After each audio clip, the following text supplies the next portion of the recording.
pagi, apa kabar kalian semua? Ibu berharap kalian dalam keadaan sehat ya. Ketemu lagi dalam pembelajaran online mata pelajaran pendidikan agama Kristen. Ibu berharap kalian semua masih tetap semangat dan dalam keadaan sehat ya.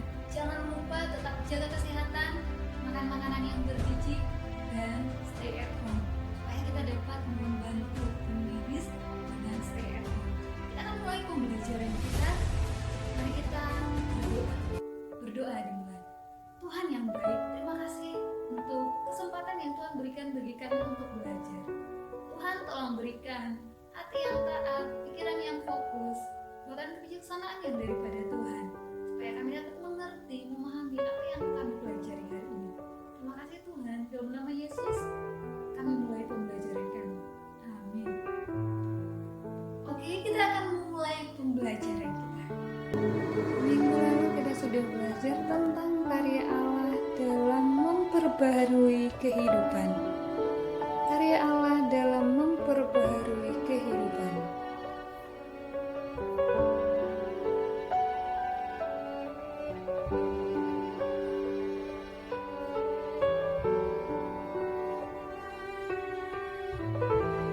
Lahir kembali artinya bertobat memiliki hidup yang baru dengan iman kepada Allah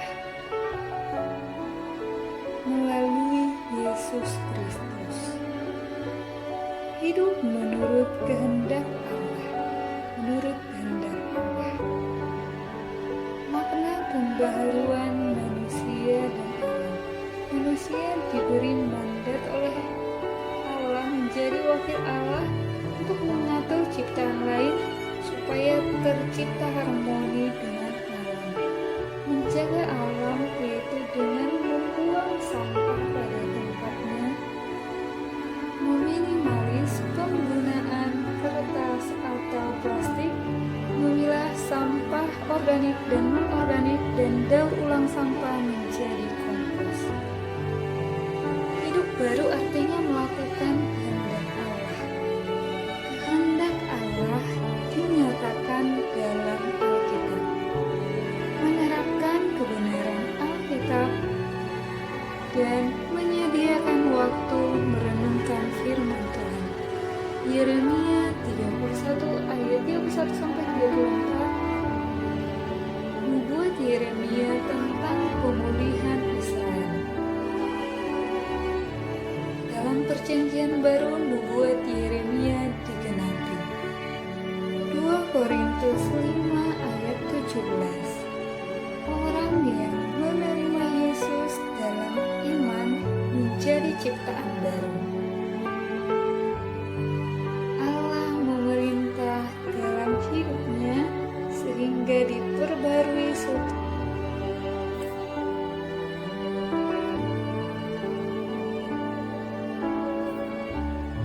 Kita akan belajar dari bab 14 yaitu remaja Kristen sebagai pelopor pembaharuan. Remaja Kristen sebagai pelopor pembaharuan. Yang dikutip dari Matius 5 ayat 13 sampai 15 dan Nehemia 2 ayat 1 sampai 20. Pada bab ini kita akan belajar yang pertama tentang makna sebagai pembaharu, yang kedua yaitu menjadi garam dan terang, yang ketiga kisah teladan, dan yang keempat remaja sebagai pembaharu.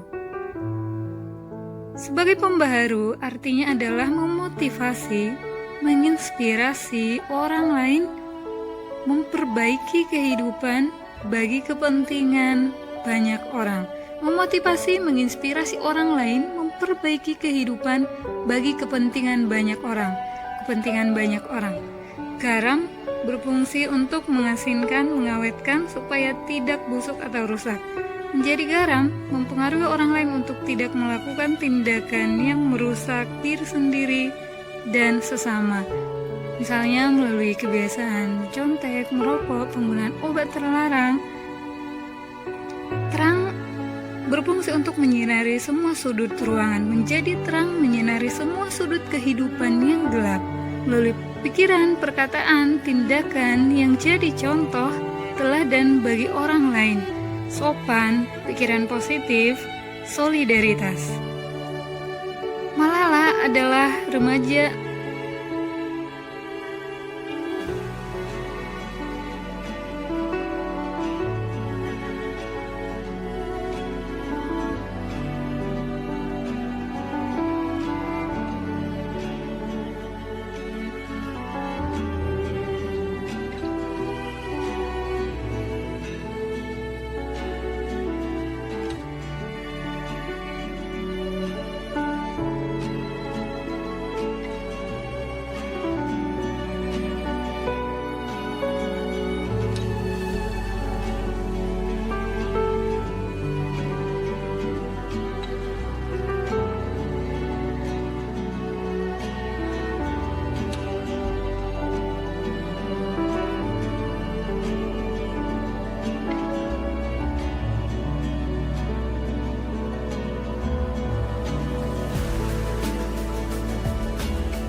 Sungai Citarum sebelumnya sangat kotor karena sampah, tetapi sekarang sungai ini telah dibersihkan. Ini adalah mahasiswa yang menanam pohon di sekitar pinggiran sungai supaya mencegah erosi ketika datang hujan dengan lebat. Ini adalah salah satu contoh bagaimana mereka menjadi pembaharu alam. Juru minuman Raja Artasasta di Persia. Nehemia mendengar bahwa Yerusalem tinggal puing-puing saja dan teman-temannya di sana dalam kesukaran. Ia memohon agar Tuhan menolong mereka. Tuhan membuat Nehemia berani berbicara kepada Raja Artasasta. Nehemia memohon agar boleh pulang ke Yerusalem dan membantu memperbaiki tembok-tembok kota. Raja setuju. Nehemia pun berangkat ke Yerusalem.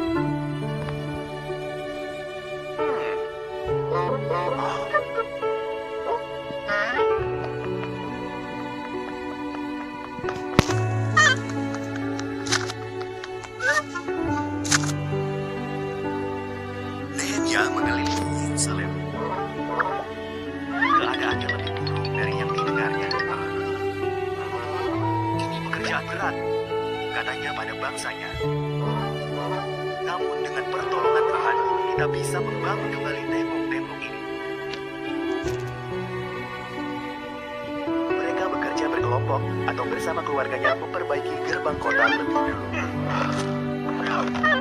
Mereka memperbaiki gerbang domba, gerbang ikan, gerbang sampah, dan gerbang-gerbang lain. Lalu tembok kota mulai dibangun kembali.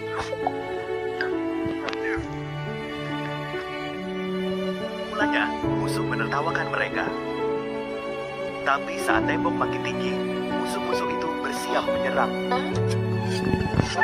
Maka umat Tuhan bekerja dengan satu tangan memegang perkakas dan satu tangan lagi memegang pedang.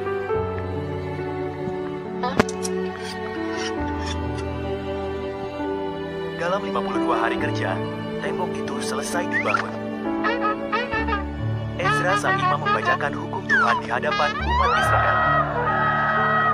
Mereka berjanji akan taat pada hukum Tuhan dan memuji Tuhan atas perlindungannya.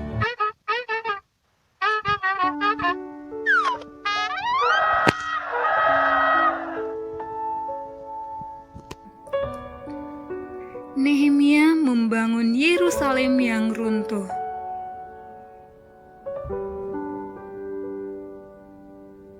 Ini adalah contoh kisah teladan yang menginspirasi kita untuk menjadi seorang pembaharu bagi banyak orang. Remaja sebagai pembaharu kehidupan, manusia dan alam yang telah diperbaharui oleh Roh Kudus.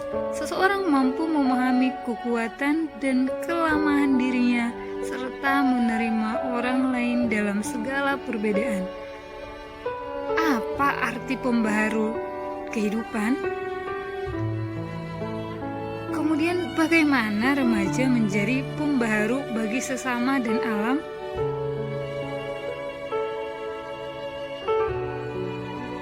Terima kasih.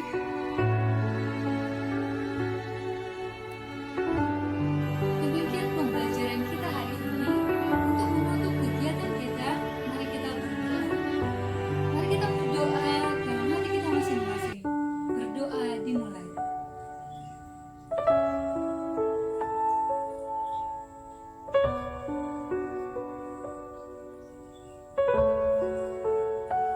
Berdoa selesai. Sampai ketemu dalam pembelajaran online selanjutnya. Shalom.